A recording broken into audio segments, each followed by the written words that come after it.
चलिए बच्चों, नमस्कार।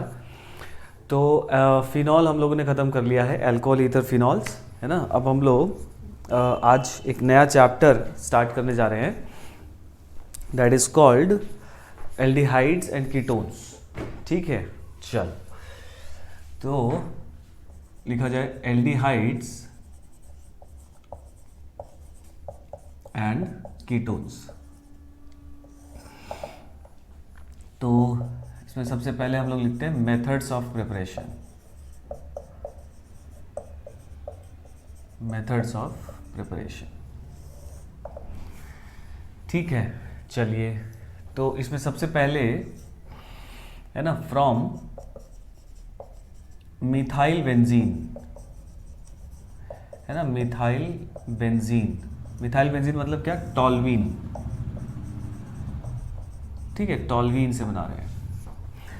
तो देखिए, एल्डिहाइड कीटोन्स जो चैप्टर है ना, एग्जाम पॉइंट ऑफ व्यू से ये चैप्टर एक इम्पॉर्टेंट चैप्टर है। जैसे हम लोगों ने जो ऑर्गेनिक में पढ़ा, तो उसमें hydrocarbon, alkyl halides are very very important chapters. मतलब वो बैकबोन है, मतलब वहाँ आप सीखते हो, है ना। वहाँ छोटी छोटी बातें, H+ निकाल के एल्कीन बनाना, ये वो एकदम बेसिक बातें सीखते हैं।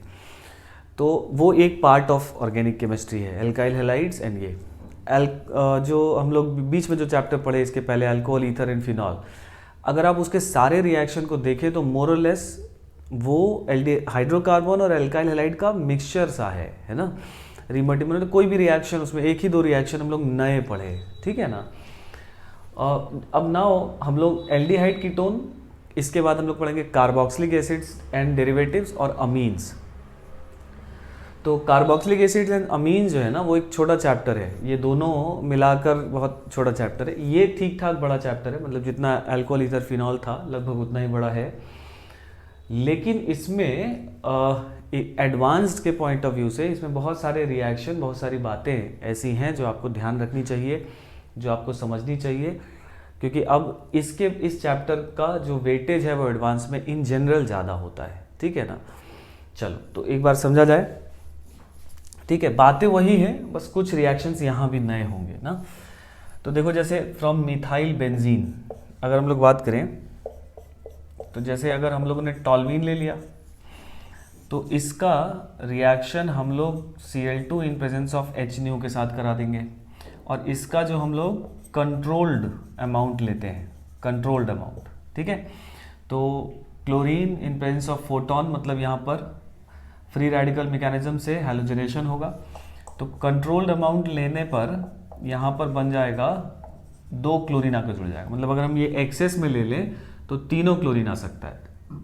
लेकिन हम लोग मोल रेशियो और जो रिएक्शन कंडीशन है, जो एक्सपेरिमेंटल कंडीशन है, वो हम लोग इस तरह से, है ना, उसको सेट करते हैं कि, है ना, ये 2 ही क्लोरीन आके जुड़ पाए, ठीक है।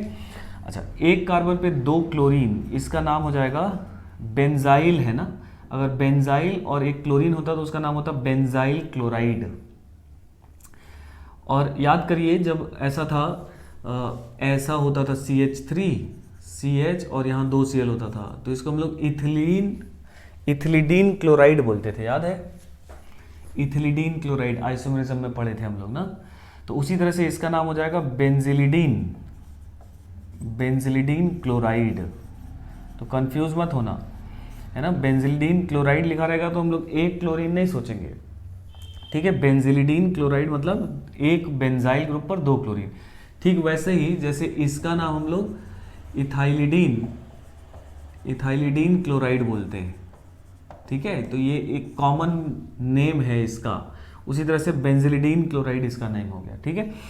अब ये बन गया, अपने को एल्डिहाइड कीटोन बनाना है, तो इसका अगर हम लोग हाइड्रोलिसिस कर दें, है ना, तो यहाँ से ये हाइड्रोलाइज हो जाएगा, SN रिएक्शन हो जाएगा, ठीक है। SN रिएक्शन से हाइड्रोलाइज होकर हम लोग को फाइनली मिल जाएगा क्या, यहाँ पर CHO। तो बेंजल डिहाइड, यहाँ पर ये बेंजल डिहाइड बनाने का तरीका है, ठीक है। एक मेथड ये है। अच्छा, इसी मिथाइल बेंजीन से हम लोग एक और तरीका अपनाते हैं, क्रोमिक एनहाइड्राइड ले लेते हैं इन प्रेजेंस ऑफ एसिटिक एनहाइड्राइड, है ना। एसिटिक एनहाइड्राइड का स्ट्रक्चर जानते हैं हम लोग। तो इससे जो कंपाउंड मिलता है वो ये मिलता है CH, और यहाँ पे जिस तरह से 2 बार क्लोरीन आ गया है, यहाँ पर 2 बार एसीटेट आ जाता है, O double bond O CH3। इसका कोई नाम पूछेगा तो हम लोग बोल देंगे बेंजिलिडीन। बोलो बेंजिलिडीन, क्या बोलोगे? एसीटेट। 2 बार एसीटेट मतलब डाई एसीटेट नहीं बोलोगे, क्या बोलोगे? बेंजिलिडीन एसीटेट, एक ही बार बोलते हैं। और फिर इसको भी अगर हम लोग हाइड्रोलाइज कर दें एसिडिक मीडियम या बेसिक मीडियम में, तो यहाँ से हाइड्रोलाइज होकर यहाँ पर OH आ जाता है। तो एक कार्बन पर 2 OH, जैसे यहाँ पर आया था एक कार्बन पर 2 OH बेंजल्डिहाइड हो गया था, यहाँ पर भी एक कार्बन पर 2 OH बेंजल्डिहाइड हो गया है। ठीक है, जिसमें से ये वाला मेथड जो है ना, ये बेटर मेथड होता है। समझ गए बात? अच्छा, इसका मैकेनिज्म नहीं जानना हम लोग को, ठीक है। बस इससे क्रोमिक एनहाइड्राइड एक कैटलिस्ट की तरह काम करता है, जो एसीटेट को इस कार्बन से जोड़ देता है। ठीक है, मैकेनिज्म नहीं जानना है, फिर इसको हाइड्रोलाइज कर देंगे तो ये मिल जाएगा। हाँ, ये जरूर जानना है कि ये बेटर मेथड है ना, इन दोनों में this is better method. Why this is better method?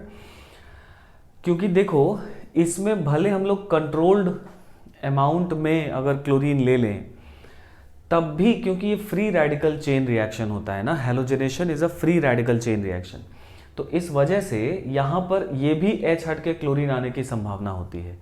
तो अब जब ये H हटकर 3 क्लोरीन आ जाएंगे, तो फिर जब उसका हाइड्रोलिसिस करोगे तो आप कार्बोक्सिलिक एसिड मिलेगा, नहीं बेंजल्डिहाइड नहीं मिलेगा, क्योंकि तीनों क्लोरीन आ चुका है। तो इस वजह से ये जो मेथड है, इसमें बाई प्रोडक्ट कार्बोक्सिलिक एसिड भी मिलता है, लेकिन इसमें बेंजल्डिहाइड ही मेजर प्रोडक्ट मिलता है, क्योंकि यहाँ पर ये दोनों बड़े बड़े ग्रुप हैं। तो इस H को हटाकर एक और एसीटेट आयन आना पॉसिबल नहीं है, क्योंकि एक कार्बन पर एक बेंजीन पहले ही बड़ा है, ये दोनों ग्रुप और बड़े बड़े जुड़ गए, अब तीसरे की ना जगह ही नहीं है कि वो वहाँ पर इंसर्ट हो पाए। तो इस वजह से ये H यहाँ पर नहीं हटता, यहाँ पे 2 ही बार एसीटेट आयन जुड़ता है। तो अपने को बेंजल्डिहाइड ही मेजर और प्रीडोमिनेंटली सबसे ज़्यादा मिलता है। समझ गए बात? तो एक मेथड ये हो गया है ना, तो इन्फॉर्मेटिव टाइप का ही है। बहुत सारे मेथड्स इसमें इन्फॉर्मेटिव हैं जो आपको सिर्फ ध्यान रखने और उस पर क्वेश्चन पूछा भी जाता है। ठीक है, तो इसको नोट कर लीजिए जल्दी से, है ना। वीडियो पॉज करके बढ़ा जाए आगे। चलिए,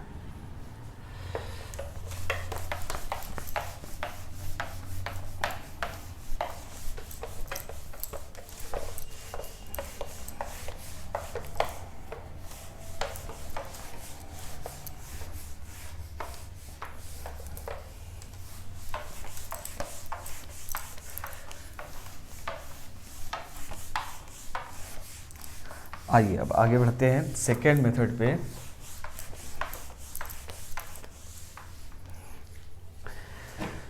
दूसरा मेथड है फ्रॉम वेकर्स मेथड।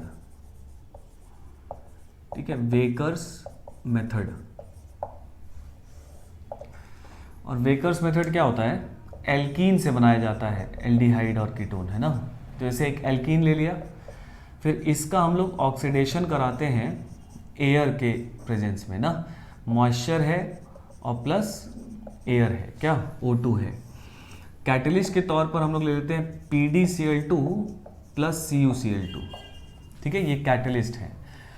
तो अब इसमें होता क्या है कि यहाँ पर एक कार्बन पर H है ना, और एक कार्बन हो जाता है ऑक्सीडाइज। ठीक है, एक पर H जुड़ा, एक पर वैलेंसी खाली हुई, तो एक कार्बन पे आ जाता है डबल बॉन्ड O। तो ये बेसिकली ऑक्सीडेशन है, और यहाँ अपने को मिला है एल्डिहाइड, और इनका हो जाता है रिडक्शन। जैसे पैलेडियम यहाँ 0 में चला जाता है और कॉपर +1 में आ जाता है। देखो, अगर आप ध्यान से देखो तो पैलेडियम यहाँ +2 में है, कॉपर भी +2 में है, तो इसका हो गया रिडक्शन, कॉपर का भी हो गया रिडक्शन, और इस कार्बन का हो गया है ऑक्सीडेशन, बिकॉज ऑक्सीजन यहाँ पर जुड़ गया है। ठीक है, मैकेनिज्म इसका भी नहीं जानना है, सिंपल बस एक इंफॉर्मेटिव टाइप है, मेंस टाइप रिएक्शन है ये। मेंस में अगर इंफॉर्मेशन पूछेगा तो इस तरह से पूछ सकता है। ठीक है, तो ये हम लोगों ने लिया था यहाँ पर ईथीन। ठीक है भाई, अगर मान लीजिए हम लोग ईथीन से कोई भी बड़ा एल्कीन अगर ले लें, है ना, ऐसा कुछ ले लिए, और उसका ऑक्सीजन प्लस वाटर के साथ अगर हम लोग सेम रिएजेंट के साथ रिएक्शन कराएं तो अब यहाँ पर एल्डिहाइड नहीं बनेगा, इसी कार्बन पे, मतलब मार्कोनिकॉफ टाइप का सोच सकते हो, इसी कार्बन का ऑक्सीडेशन होगा। तो यहाँ पे मिल जाएगा CH3, C double bond O, यहाँ पर आ जाएगा CH3, मतलब वी विल गेट कीटोन, है ना, मतलब, और यहाँ पर PD और कॉपर +1 में मिलना ही मिलना है, लेकिन इस बार अपने को मिलेगा कीटोन। मतलब अगर आप इथीन से बड़ा कोई एल्कीन ले लेते हैं तो उसमें आपको कीटोन ही मिलेगा, एल्डिहाइड अब नहीं मिलेगा, ठीक है। तो this method is called Wacker's method, ठीक है। फिर एक मेथड है ऑक्सो प्रोसेस, लिखिए बाय ऑक्सो प्रोसेस, ठीक है, ये भी एक इंफॉर्मेटिव मेथड है। देखो ऑक्सो प्रोसेस में क्या होता है, हम लोगों ने एक एल्कीन ले लेते हैं और इस एल्कीन का रिएक्शन हम लोग कार्बन मोनोऑक्साइड प्लस हाइड्रोजन के साथ कराते हैं और कैटलिस्ट के तौर पे ले लेते हैं कोबाल्ट कार्बोनिल, है ना, CO कोबाल्ट, और ये है कार्बोनिल। इसको हाई टेम्परेचर और हाई प्रेशर पर हम लोग इसको हीट करते हैं इस मिक्सचर को। अच्छा, एरो पे कभी कभी कोबाल्ट कार्बोनिल का CO2 CO8 ऐसा भी लिखा रह सकता है, ठीक है, इसकी जगह पे high temperature high pressure. Actually इसमें एक अनपेयर्ड इलेक्ट्रॉन है तो ये डाइमराइज कर जाता है, ठीक है, वो कोऑर्डिनेशन कंपाउंड में हम लोग पढ़ेंगे। तो एक एल्कीन है और उसका हम लोग कार्बन मोनोऑक्साइड प्लस हाइड्रोजन के साथ रिएक्शन कराए in presence of this as catalyst. तो यहाँ पर रेडिकल मैकेनिज्म के थ्रू, है ना, रेडिकल मैकेनिज्म के थ्रू यहाँ पर ये पाई बॉन्ड टूटता है, एक तरफ यहाँ से H और एक तरफ यहाँ से CHO जाकर ऐसा कुछ बनता है, CH3 CH CHO और CH3 ये मिलेगा, प्लस साथ मिलेगा CH3 CH2 CH2 CHO, मतलब एक कार्बन बढ़ जा रहा है, मतलब ये कार्बन जो है अगर ये C14 दे देगा ना तो ये C14 आप यहाँ पे लिख दोगे, बात आई समझ में। तो ये रेडिकल मैकेनिज्म से ऐसा कुछ होता है कि H यहाँ कर जुड़ जाएगा तो ये CHO हो जाएगा और ये H रेडिकल हो जाएगा, तो H रेडिकल जुड़ा और CHO रेडिकल जुड़ा, ठीक है ना। तो इस तरह से एक तरफ H रेडिकल से यहाँ पे बॉन्ड बन जाएगा और एक तरफ CHO से बन जाएगा, तो ये प्लस ये दोनों प्रोडक्ट आपको मिलेंगे, ठीक है। अच्छा, अब पॉइंट ये है कि सर मेजर कौन सा मिलेगा, तो देखो इसमें क्योंकि ये हाई टेम्परेचर रिएक्शन है, तो हाई टेम्परेचर रिएक्शन है तो और रेडिकल मैकेनिज्म है तो आप समझ सकते हैं कि कितना तेज रिएक्शन हो रहा होगा, है ना, क्योंकि यहाँ पर रेडिकल मैकेनिज्म है तो कहीं पे भी रेडिकल बन बन के फटाफट कंबाइन कर रहे होंगे, बन रहा होगा प्रोडक्ट, है ना। तो इतना मेजर माइनर यहाँ पे बहुत बड़ा डोमिनेटिंग फैक्टर नहीं होगा कोई, तो ये दोनों ही प्रोडक्ट आप बना देंगे, समझ के बाद। हाँ, अगर मान लीजिए किसी बेकार से क्वेश्चन में पूछ लिया कि भाई बताओ मेजर कौन है, तो फिर हम लोग यही बताएंगे ना, क्योंकि H रेडिकल यहाँ जुड़ेगा तो ये वाला फिर मेजर हो जाने वाला है, समझ गए, जैसा पहले पढ़े हैं। तो इस मेथड को बोलते हैं हम लोग ऑक्सो प्रोसेस। क्लियर हुआ इतना, नोट कर लीजिए जल्दी से, बढ़ा जाए आगे।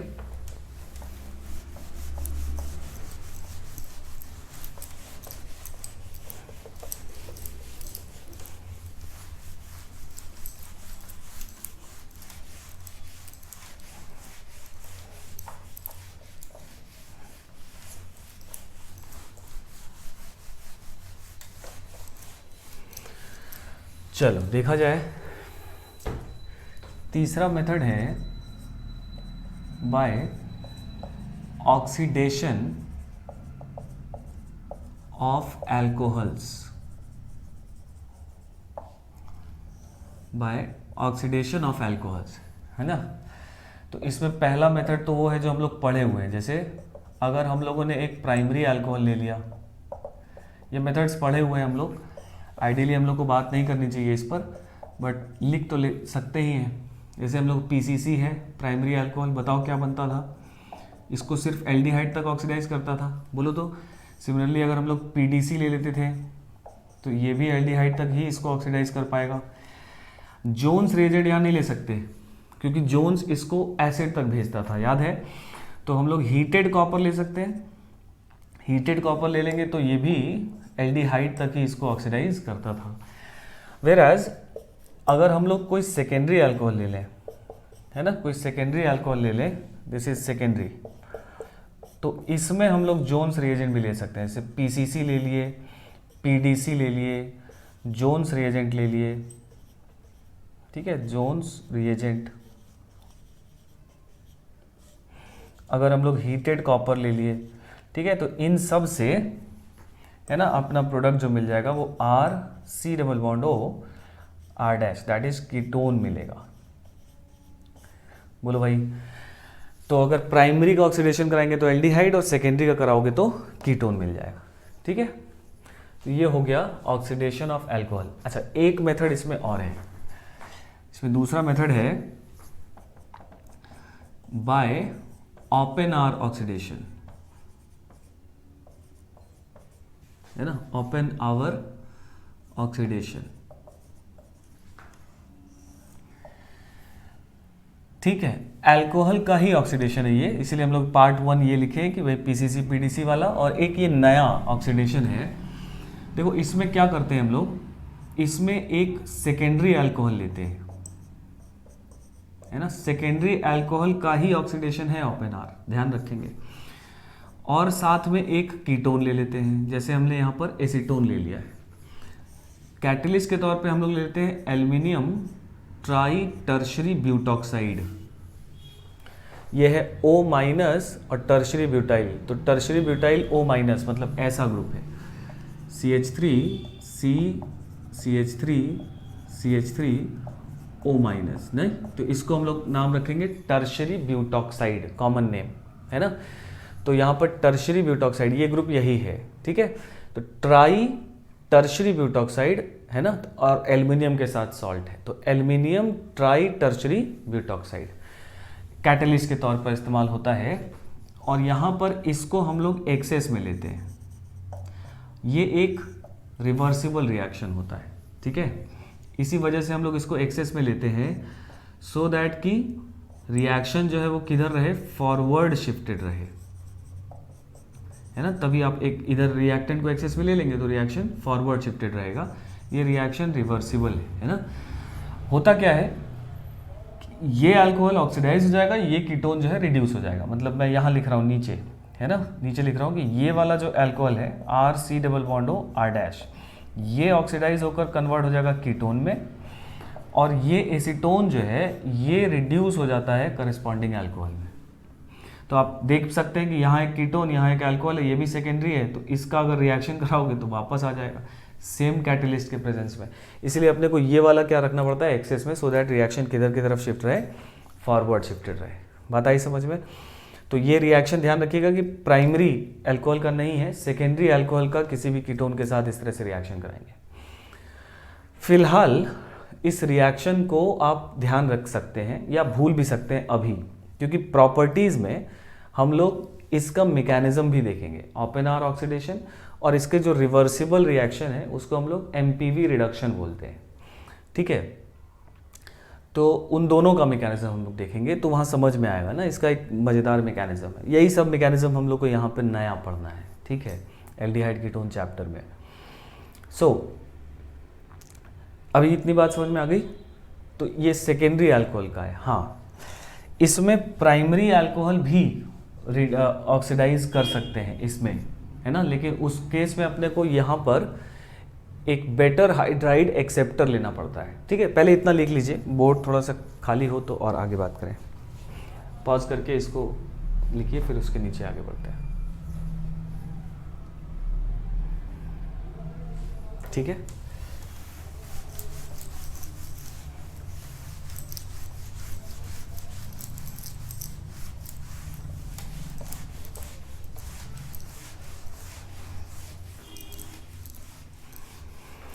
देखो, इसी मेथड में अगर हम लोग एक प्राइमरी अल्कोहल ले लें और इसको अगर हम लोग ऑक्सीडाइज करना चाहते हैं तो हम लोग को बेटर हाइड्राइड एक्सेप्टर लेना पड़ता है ना। जैसे इसका नाम हम लोग पढ़े थे पैराफिनोक्विनोन, याद है, फिनॉल के ऑक्सीडेशन में एयर के साथ ये बनता है ना, फिनोक्विनोन या बेंजोक्विनोन भी बोलते हैं। और साथ में अगर हम लोग aluminium try tertiary butoxide same ले लेंगे तो उस केस में this will be converted into, है ना, एल्डिहाइड। प्राइमरी अल्कोहल एल्डिहाइड में चला जाएगा और साथ में क्विनॉल बन जाएगा, ठीक है, दिस इज कॉल्ड क्विनॉल या हाइड्रोक्विनॉल, ठीक है।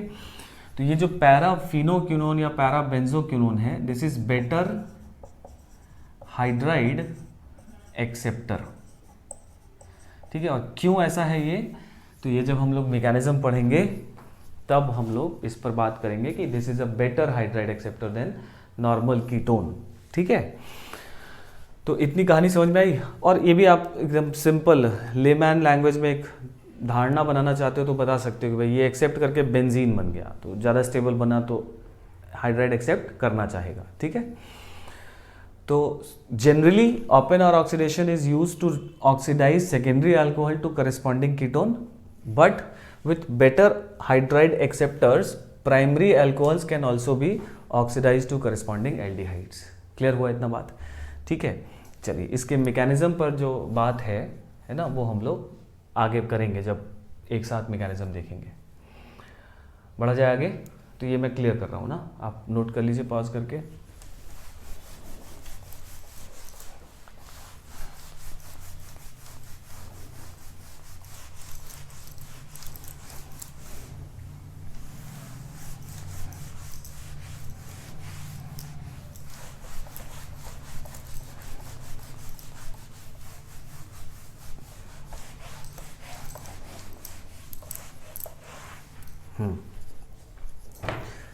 अब लिखिए फिफ्थ मेथड ना, लिखिए ketones using organometallic compounds, organometallic compounds मतलब हम लोग कीटोन्स बना रहे हैं ऑर्गेनोमेटलिक कंपाउंड का इस्तेमाल करके, ठीक है। तो देखो इसमें थोड़ा सा कैच है ना, ये एक कॉन्सेप्ट हो गया। जैसे मान लीजिए कि अगर हम लोग एसिड क्लोराइड ले लें और हम लोगों ने मान लीजिए इसका हम लोग 1 मोल ले लिए, ठीक है, और एरो पर लिख दिया R-MgBr, ठीक है, और यहाँ भी 1 मोल लिख दिया, ठीक है भाई। तो हम लोग क्या करेंगे कि इस R- माइनस का इस पर अटैक कराएंगे, ये बॉन्ड टूटेगा, वापस आएगा, क्लोराइड को करेगा बाहर, दैट मीन्स RC⋅O R' अपने को कीटोन मिलता हुआ दिखाई देगा। और हम लोग ये बना देंगे बिकॉज ये 1 मोल है, ये भी 1 मोल है, तो सर 1 मोल ये बन जाएगा, ठीक है। लेकिन अच्छा ये मैकेनिज्म हम लोग SNAE मैकेनिज्म है ना, ये मैकेनिज्म हम लोग ग्रिग्नार्ड रिएजेंट में पढ़े हैं और इस तरह के रिएक्शंस भी पढ़े हैं, तो हम लोग ये बना देंगे। अब यहाँ पर एक स्टेप हम लोग आगे चल रहे हैं, लेकिन कीटोन एज मेजर प्रोडक्ट अपने को ऑब्टेन नहीं होगा। ग्रिग्नार्ड रिएजेंट फिर से इस पर अटैक करके, और अगर हम लोग सेकेंड स्टेप में फाइनली H+ डाल दें तो RC R' और यहाँ OH, दैट इज फाइनली अपने को अल्कोहल मिल जाएगा, ठीक है। बोले सर यहीं पर जब खत्म हो गया है ग्रिग्नार्ड तो ये बाकी कहाँ से आया, है ना। तो अब यहाँ समझिए बात, ये 1 मोल और ये 1 मोल लिया गया है, मतलब ये Na नंबर ऑफ मॉलिक्यूल्स और ये भी Na नंबर ऑफ मॉलिक्यूल्स लिए गए हैं, ठीक है।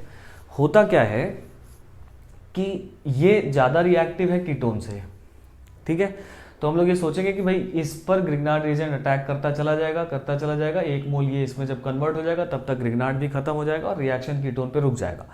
लेकिन क्योंकि Grignard reagent is one of the powerful reagent, है ना, one of the powerful nucleophile, इसके पास इतनी क्षमता नहीं है कि वो इसके रिएक्टिविटी और इसके रिएक्टिविटी में फ़र्क कर पाए। मतलब क्योंकि ये इतना रिएक्टिव है कि इसके लिए ये और ये दोनों थोड़ा सा कम और थोड़ा सा ज़्यादा वाला फैक्टर है। मतलब ये थोड़ा ज़्यादा रिएक्टिव है, थोड़ा कम रिएक्टिव है। क्योंकि ये बहुत रिएक्टिव है तो ये दोनों पर एकदम सेम, लगभग सेम रेट से रिएक्ट कर सकता है। पता ही समझ में। तो इसका मतलब ये है कि इसका Na नंबर ऑफ मॉलिक्यूल, कुछ मॉलिक्यूल जब इस पर अटैक करेगा और ये बनना शुरू हो जाएगा तो ग्रिग्नार्ड रिएजेंट फिर प्रेफरेबली इस पर नहीं अटैक करेगा, वो दोनों पर अटैक कर सकता है। तो फिर जो बचे हुए ग्रिग्नार्ड रिएजेंट के मॉलिक्यूल्स हैं वो कुछ उस पर कुछ इस पर रिएक्ट करते रहेंगे। तो अपने को जो यील्ड है कीटोन का वो उतना नहीं मिलेगा, क्योंकि यहाँ से फर्दर रिएक्शन आगे बढ़ जाएगा और अल्कोहल भी मिलेगा। बात आ रही है समझ में ना? तो इस वजह से if we want major product as ketone from alkyl acyl halide we can not use Grignard reagent. ये कहानी समझ में आई ना? मान लो इसका 10 मॉलिक्यूल है, इसका 10 है, इसके 2 ने इसको इसमें कन्वर्ट कर दिया, तो इसका 2 बन गया, इसका 8 बचा, तो इसका भी 8 बचा, इसका भी 8 बचा। तो अब ऐसा नहीं कि इसका 8 इसके 8 से ही रिएक्ट करेगा, इसका 2 इससे भी रिएक्ट कर जाएगा, ठीक है। फिर 2 इससे रिएक्ट कर गया, इसका 6 बचा, फिर वो 6 में से मान लो 2 रिएक्ट किया, 2 ये बनाया। बात समझ में आ रही है ना? तो कुछ ये बच जाएगा, कुछ ये इसमें कन्वर्ट हो जाएगा, कुछ कीटोन बना रहेगा, मतलब we will get mixture of products, ठीक है ना। तो ग्रिग्नार्ड रिएजेंट को हम लोग इस्तेमाल नहीं कर सकते हैं। तो क्या किया जाए? तो अगर अपने को एसिड क्लोराइड को कन्वर्ट करना है कीटोन में, तो हम लोग इससे कम रिएक्टिव, जैसे हमने ग्रिग्नार्ड रिएजेंट हाईली रिएक्टिव होता है, इससे कम रिएक्टिव जैसे डाई एल्काइल कैडमियम या R2CuLi गिलमेंस रिएजेंट, ये दोनों, क्योंकि इसका इलेक्ट्रोनेगेटिविटी ज़्यादा है मैग्नीशियम की तुलना में, कैडमियम का इलेक्ट्रोनेगेटिविटी मैग्नीशियम की तुलना में ज़्यादा है, तो इस पर नेगेटिव चार्ज कम आएगा, तो ये लेस रिएक्टिव ऑर्गेनोमेटेलिक कंपाउंड है। अब ये प्रेफरेबली इसी पर अटैक करेंगे और फाइनली अपने को ketone as product, major product obtain होगा। मेरी बात समझ में आई? क्योंकि इस बार ये लेस रिएक्टिव है, तो अब इनके लिए इसकी रिएक्टिविटी और इसकी रिएक्टिविटी एक बड़ा अंतर है, तो ये प्रेफरेबली ज़्यादा रिएक्टिव मॉलिक्यूल पर अटैक करके आपको कीटोन ही बनाएंगे। कीटोन से फर्दर रिएक्ट करके अल्कोहल बनाने का चांसेस इनका बहुत कम हो जाएगा, जब तक कि सिस्टम में ये प्रेजेंट होगा, ठीक है। ऑल्दो ये दोनों भी इससे रिएक्ट कर सकते हैं, कुछ प्रोडक्ट की अल्कोहल भी मिलेगा, लेकिन मेजरली इसका अटैक इसी पर होगा, क्योंकि ये कम रिएक्टिव है और ये ज़्यादा रिएक्टिव है इसकी तुलना में, तो इसका रिएक्शन इसी से होगा, ठीक है। तो ये ध्यान रखेंगे आप, है ना। तो from acid chloride ketones can be best prepared by, 3-4 option लिखा रहेगा, तो आप इनको और इनको सेलेक्ट करोगे, ग्रिग्नार्ड को सेलेक्ट नहीं करोगे। ये क्वेश्चन हुआ, ठीक है। चलिए इसको भी नोट कर लीजिए।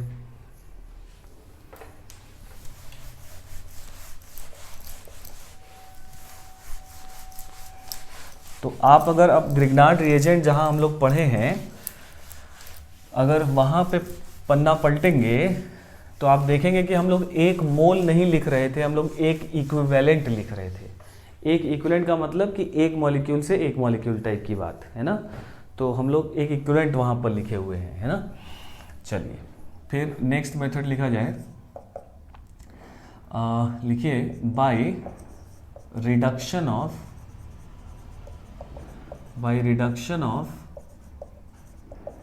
acids and acid derivatives, ठीक है। By reduction of acids and acid derivatives, इस मेथड को भी देखो, ये भी एक बढ़िया मेथड है। देखो जैसे मान लो अगर हमने कोई कार्बोक्सिलिक एसिड ले लिया, अगर हमने कोई एसिड क्लोराइड ले लिया, अगर हमने कोई एस्टर ले लिया, या फॉर दैट मैटर बहुत सारे एसिड डेरिवेटिव्स जिससे हम लोग एल्डिहाइड और कीटोन बना सकते हैं, और इसका रिएक्शन अगर हमने LiAlH4 के साथ करा दिया, तो हम सब लोग को पता है कि ये हाइड्राइड डोनर है और ये इस पर अटैक करता है, ये बॉन्ड टूटता है, वापस आता है, ये बाहर जाता है, मतलब यहाँ पे अपने को मिल जाता है RC≡OH, दैट इज एल्डिहाइड, ठीक है। तो सेम वही चीज़ कि सर अगर इसका 1 मोल इसका 1 मोल ले लें, मतलब प्रोपोर्शन इस तरह से सेट करें कि एल्डिहाइड पर रुक जाए, तो ऐसा किया जा सकता है। बट यहाँ भी वही बात है, बिकॉज ये बहुत ज़्यादा रिएक्टिव रिएजेंट होता है, हम लोग पहले भी पढ़े थे कि this is very versatile and highly reactive, इसको हम लोग पोलर प्रोटिक सॉल्वेंट में इस्तेमाल नहीं करते थे। तो इस वजह से कि LiAlH4 फिर फर्दर इसको रिड्यूस कर देगा, because this is highly reactive, और है ना, जब तक मतलब इस तरह से अल्कोहल तक पहुंच जाएंगे हम लोग। समझ आ रही बात कि मतलब इसका भी अगर मोल रेशियो हम लोग वैसे ही सेलेक्ट किए कि सर इसका 1 मोल इसका 1 मोल ले लिए, है ना। या आप ऐसे सोचो कि सर इसका 4 हाइड्राइड है तो इसका 1 मोल के साथ 1/4 मोल ले लिए तो यहाँ तक पहुँच जाएंगे, नहीं पहुँचेंगे, क्योंकि इसमें भी वही चीज़ होगी जो ग्रिग्नार्ड रीजन के साथ हो रही थी। ये यहाँ तक तो आएगा जरूर, बट ये आइसोलेट नहीं हो सकता, यहाँ से फर्दर इसको रिड्यूस कर देगा, because this is very reactive. तो ये इन दोनों में से किसी को भी रिड्यूस कर सकता है, ठीक है बात। तो इस वजह से अब हम लोग अगर ये रिएक्शन यहाँ पर स्टॉप करना चाहते हैं, है ना, अगर हम लोग चाहते हैं कि एल्डिहाइड तक मिले, तो हम LiAlH4 में कुछ मॉडिफिकेशन करते हैं।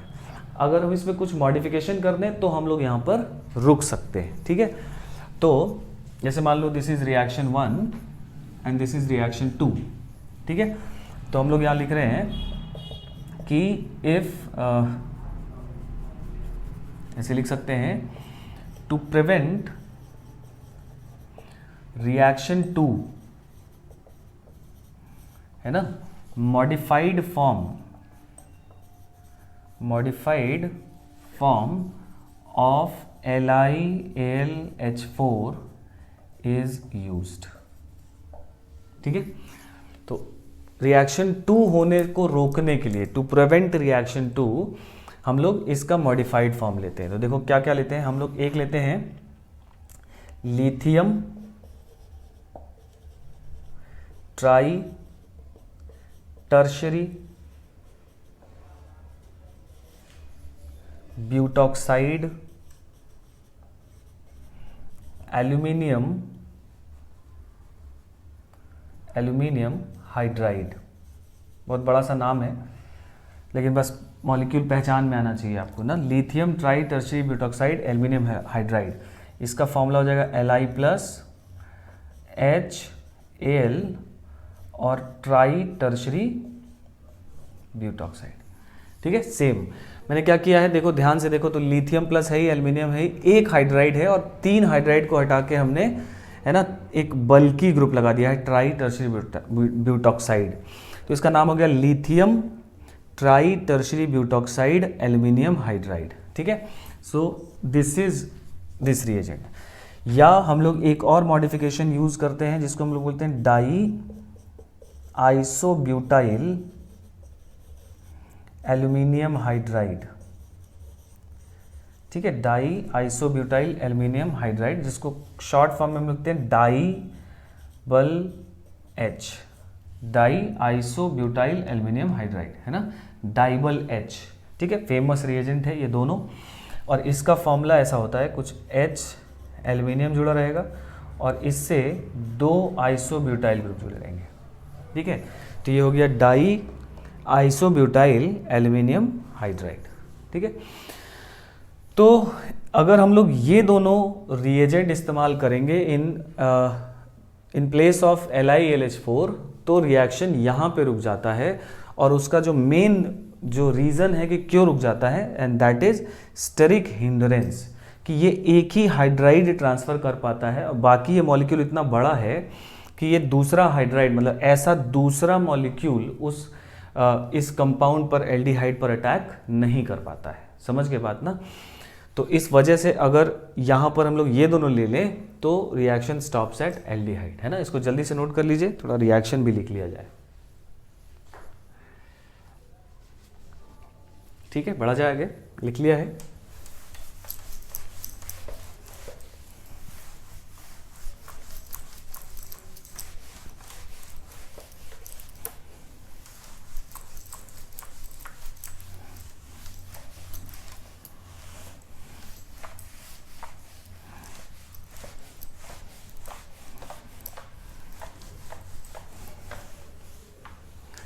मतलब जैसे मान लो अगर हमने एस्टर ले लिया, अगर हमने एसिड क्लोराइड ले लिया, या हमने नाइट्राइल भी ले लिया, और इसका रिएक्शन अगर हम लोग करा दिए लिथियम, है ना, aluminium hydride try tertiary butoxide ion से, है ना, पहला ये, और टेम्परेचर हम लोग रखते हैं -78 डिग्री सेल्सियस, और सेकेंड स्टेज पर हम लोग हाइड्रोलिसिस कर दे तो हम लोग को मिल जाएगा क्या, RCHO एल्डिहाइड। या अगर इन्हीं सबस्ट्रेट का रिएक्शन हम लोग डाइबल एच के साथ करा दें, डाइबल एच। टेम्परेचर यहाँ पर भी हम लोग कितना रखते हैं, -78 डिग्री सेल्सियस। सेकेंड स्टेप में अगर हाइड्रोलिसिस कर दें तो यहाँ पर भी हम लोग को मिल जाएगा एल्डिहाइड। ठीक है, तो एसिड्स डेरिवेटिव को इनसे रिड्यूस करने पे वी विल गेट एल्डिहाइड, है ना। टेम्परेचर यहाँ -78 डिग्री जरूरी है, क्योंकि अगर आप टेम्परेचर मान लीजिए अगर हम लोग एस्टर ले लें और इसका अगर हम लोग इन दोनों में से किसी के साथ भी रिएक्शन कराएं, जैसे हमने lithium aluminium hydride try tertiary butoxide इसको ले लिया और टेम्परेचर अगर हमने 25 डिग्री सेल्सियस के आसपास रख दिया तो ये सीधा कहाँ तक पहुँच जाता है, अल्कोहल तक पहुँच जाता है, मतलब ये भी रिड्यूस हो जाता है।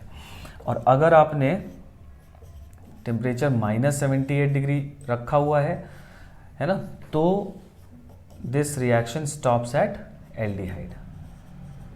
बताइए समझ में, ये इंपॉर्टेंट पॉइंट है।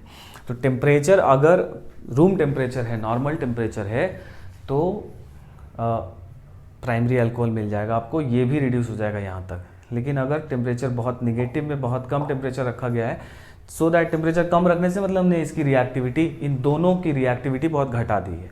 तो अगर आप रिएक्टिविटी बहुत घटा दिए हैं तो रिएक्शन कहाँ पर स्टॉप हो जाता है, एल्डिहाइड पर। समझ गए इतनी बात? चलिए, तो इसको भी जल्दी से नोट कर लीजिए। रिडक्शन पैटर्न है ये ना, कि कौन कहाँ तक किसको रिड्यूस कर रहा है, बस ये पता होना चाहिए आपको। और इनकी रिएक्टिविटी LiLH4 से कम इसलिए है कि इनके पास हिंड्रेंस क्या है, बहुत ज़्यादा है, इसीलिए रिएक्शन रुक जाता है कहाँ तक, एल्डिहाइड तक ही। चलिए आगे बढ़ा जाए। फिर नेक्स्ट मेथड लिखो, आई थिंक 7th है, लिखो बाय रज़नमंड्स रिडक्शन। ठीक है, रज़नमंड्स रिडक्शन। और रज़नमंड रिडक्शन से हम लोग बनाते हैं क्या, एल्डिहाइड बनाने का तरीका है ना। तो इसमें हम लोग क्या करते हैं, एसिड क्लोराइड ले लेते हैं और एक हम लोग लिंडलर्स कैटलिस्ट पढ़े थे ना, याद है, H2PdBSO4, है ना, this is what, Lindlar's catalyst. तो ये वही है, लिंडलर्स कैटलिस्ट लेकर अगर हम लोग एसिड क्लोराइड का रिडक्शन कराते हैं तो हम लोग को एल्डिहाइड मिलता है। ठीक है, अगर यहीं पर आप एल्काइन ले लेंगे तो एल्कीन मिलता था, सिस मिलता था। एसिड क्लोराइड ले लेंगे तो यहाँ पर आपको क्या मिल जाएगा, एल्डिहाइड मिल जाएगा। So this is called Rosenmund's reduction. Similarly एक रिडक्शन है स्टीफेंस रिडक्शन। स्टीफेंसन्स बोलते हैं या स्टीफेंस रिडक्शन, दोनों सेम बात है, नहीं, स्टीफेंस रिडक्शन। और इससे भी हम लोग क्या बनाते हैं, एल्डिहाइड ही बनाते हैं। तो देखो इसमें क्या करते हैं हम लोग, ये नाइट्राइल लिया जाता है यहाँ पर, और नाइट्राइल का रिडक्शन कराया जाता है किसके साथ, SnCl2 in presence of HCl। ठीक है, ये रिड्यूसिंग एजेंट की तरह काम कर रहा है। तो यहाँ पर मिल जाता है RCH डबल बॉन्ड NH, और इसको बोला जाता है इमीन। अगर आपको ध्यान हो तो बोलो भाई, पढ़े थे ना, कार्बन नाइट्रोजन सिंगल बॉन्ड तो अमीन और डबल बॉन्ड तो इमीन, है ना। और फिर इस इमीन का अगर हाइड्रोलिसिस करा दें तो ये बॉन्ड हाइड्रोलाइज हो जाएगा, ये ज़्यादा इलेक्ट्रोनेगेटिव है, यहाँ HH आएगा, यहाँ OH आएगा, तो ये बन जाएगा RCHO, दैट इज एल्डिहाइड। ठीक है, ये है स्टीफेंसन्स रिडक्शन या स्टीफेंस रिडक्शन। ठीक है, इसका मैकेनिज्म हम लोग पढ़ना है। ठीक है, इसका मैकेनिज्म समझ लेते हैं। मेंस के लिए तो इतना बहुत है, एडवांस के लिए एक बार समझ लिया जाए। तो इसको जल्दी से नोट करो, इसका मैकेनिज्म देख लिया जाए। क्लियर करें?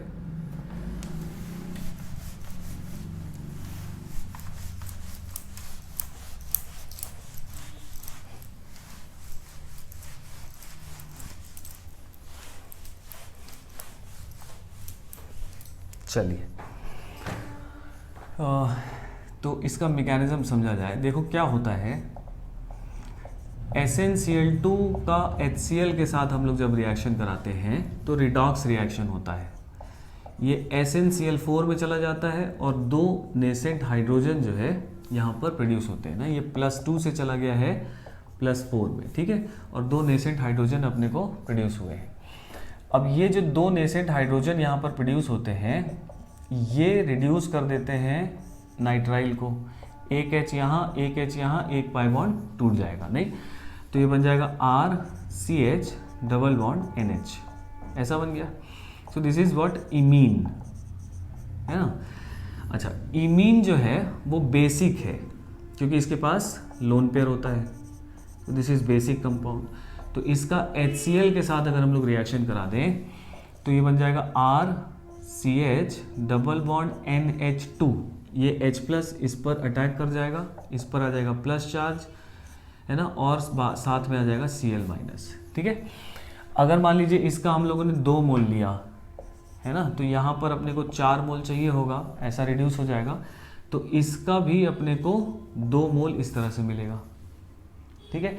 या हम लोग ऐसे लिख दें, यहाँ पर 2 ना लगा के हम लोग ऐसा ये सॉल्ट जो बना है यहाँ पर लिख दें 2, ठीक है। तो इस तरह का सॉल्ट मिल गया, मतलब 2 मोल इसलिए कि आगे का मैकेनिज्म उससे रिलेटेड है।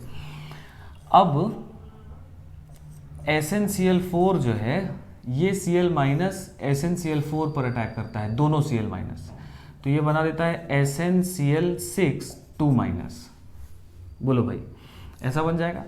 प्लस साथ में ये मिल गया RCH double bond NH2 plus, और फिर यहाँ पर अगर हम लोग इसका हाइड्रोलिसिस कर दें तो सेम वैसा ही हाइड्रोलिसिस होगा, this will be converted into aldehyde. और ये आपको जो फाइनल SnCl2 था यहाँ पर, वो SnCl2 फाइनल प्रोडक्ट में SnCl6 2 माइनस ऐसा बनता है, ठीक है।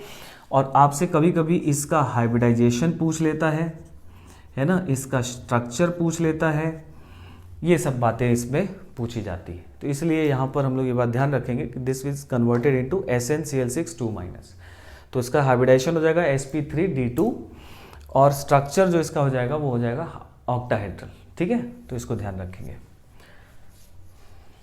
नोट कर लीजिए, पॉज करके कर लीजिएगा, क्लियर करें इसको। तो ये था स्टीफेंस रिडक्शन या स्टीफेंसन्स रिडक्शन।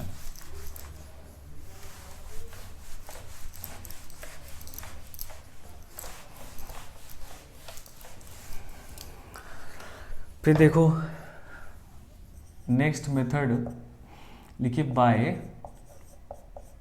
ड्राई डिस्टिलेशन,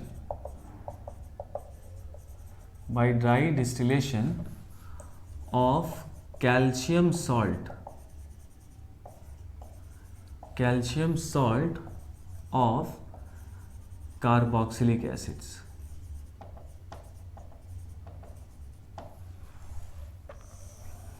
ठीक है, by dry distillation of calcium salt of carboxylic acids, ठीक है। देखो इसमें क्या होता है कि जैसे मान लो एक हम लोग कार्बोक्सिलिक एसिड ले लिए, इसका रिएक्शन अगर हम लोग कैल्शियम हाइड्रोक्साइड के साथ करा लें तो ये एसिड है, ये बेस है, तो ये ऐसा सॉल्ट बना लेता है RCOO होल ट्वाइस कैल्शियम 2+, क्या भाई ऐसा सॉल्ट बना लेता है। और फिर इसको जब हम लोग हीट करते हैं, है ना, ये डिस्टिलेशन प्रोसेस है। तो देखो बेसिकली हम लोग इसको समझने के लिए ऐसा एक स्ट्रक्चर बना सकते हैं ना कि भाई इसका कैल्शियम के साथ इस तरह से ऑक्सीजन पर नेगेटिव है तो ऑक्सीजन के साथ बॉन्ड है, तो जब इसको हीट करते हैं तो ये वाला जो R पार्ट है वो यहाँ आके जुड़ जाएगा, ये यहाँ से बाहर जाएगा, और इसका बॉन्ड ऑक्सीजन का बॉन्ड जो है इस कार्बोनिल से हो जाता है। तो देखो R single bond C double bond O, और ये R माइनस के फॉर्म में आकर यहाँ पर इस तरह से जुड़ जाएगा, और ये अपना इलेक्ट्रॉन पे लेकर बाहर चला जाएगा।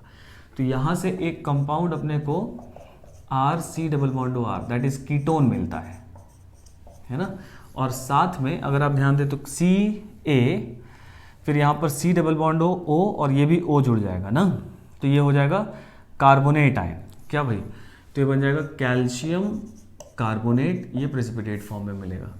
तो ये जो प्रोसेस है इसको बोलते हैं हम लोग dry distillation of calcium salt of carboxylic acid, और इससे अपने को क्या मिल जाएगा, कीटोन मिल सकता है, एल्डिहाइड मिल सकता है, डिपेंडिंग अपॉन की R पार्ट क्या है। समझ गए, इसको बस हम लोग ऐसे समझ रहे हैं कि कुछ बॉन्ड्स का इस तरह से रीअरेंजमेंट हो सकता है। ऐसा भी हो सकता है कि ये वाला R पार्ट इस पर शिफ्ट हो, अगर ये दोनों आर अलग अलग हो तो क्या प्रोडक्ट बनेगा, है ना। ये सब बातें हम लोग को यहाँ पर समझनी है, ठीक है। पहले इसको नोट कर लीजिए, फिर समझा जाए इसमें एक पॉइंट, ठीक है। पॉज करके कर लेंगे।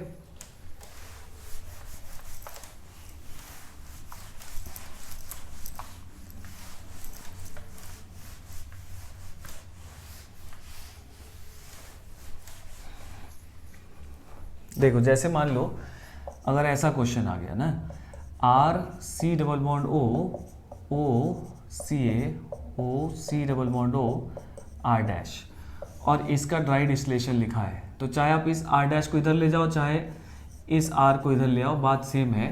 तो आपको मिक्स्ड कीटोन टाइप का मिल जाएगा, नहीं मतलब अगर आपको ऐसा सॉल्ट दिया हुआ है तो आपको मिक्स्ड कीटोन मिल जाएगा।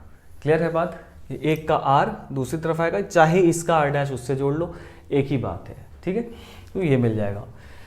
तो इसी तर्ज पर अगर एक सवाल किया जाए कि भाई मान लो अपने पास HCOH फॉर्मिक एसिड है, प्लस मान लीजिए अपने पास एसिटिक एसिड है, इसका रिएक्शन अगर हम लोग कैल्शियम हाइड्रोक्साइड के साथ करा दें, यहाँ पर अपने को सॉल्ट्स मिलेंगे, और फिर इसका ड्राई डिस्टिलेशन करा दें, और आपसे पूछा जाए नंबर ऑफ, है ना, ऑर्गेनिक प्रोडक्ट्स,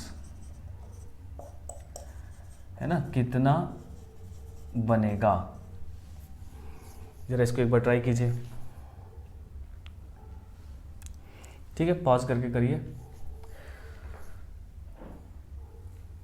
हो गया होगा। तो देखो ये मिक्सचर ऑफ एसिड है और कैल्शियम, तो आपके पास जो सॉल्ट्स मिलेगा वो सॉल्ट वैरायटी ऑफ सॉल्ट होगा। एक तो फॉर्मिक एसिड के साथ मिल जाएगा, एक मिल जाएगा मिक्स्ड सॉल्ट भी मिल जाएगा कि 1 मोल, है ना, कार्बोक्सिलिक फॉर्मिक एसिड और एक एसिडिक एसिड, और एक सॉल्ट मिल जाएगा एसिटिक एसिड के साथ भी। बोलो भाई, तो सॉल्ट्स जो है वो मिक्सचर ऑफ सॉल्ट्स मिलेंगे अपने को। तो यहाँ से जो प्रोडक्ट अपने को मिलेगा, यहाँ से मिलेगा फॉर्मल्डिहाइड, यहाँ से मिलेगा, चाहे ये हाइड्राइड इधर शिफ्ट कर लो चाहे ये कर लो, मिलना एक ही प्रोडक्ट है, तो वो मिल जाएगा एसिटल्डिहाइड। और यहाँ से अगर हम लोग इसको यहाँ पर शिफ्ट करेंगे तो ये मिल जाएगा CH3C double bond O CH3। मतलब यहाँ पर अपने को 3 प्रोडक्ट मिलते हुए दिखाई दे रहे हैं। आई कहानी समझ में। तो नंबर ऑफ ऑर्गेनिक प्रोडक्ट्स 3, है ना। तो इस तरह के क्वेश्चंस यहाँ पर पूछे जाते हैं, ठीक है। चलिए, तो इसमें 1-2 मेथड जस्ट और बचा हुआ है ना, उसको हम लोग नेक्स्ट क्लास में करते हैं डिस्कस।